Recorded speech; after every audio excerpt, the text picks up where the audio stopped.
KONI Sumatera Selatan mengumpulkan 43 cabur binaannya jelang PON Aceh Sumut September nanti untuk menyatukan visi dan misi menentukan target cabur.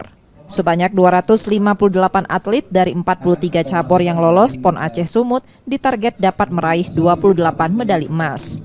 Melihat potensi atletnya, target medali kemungkinan bertambah.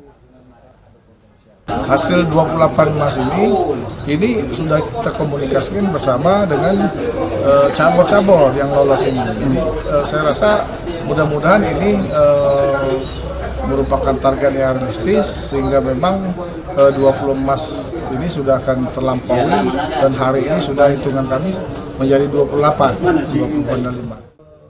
KONI Sumsel akan melibatkan tim Sport Science untuk mengoptimalkan persiapan. Nur Muhammad, Kompas TV, Palembang, Sumatera Selatan.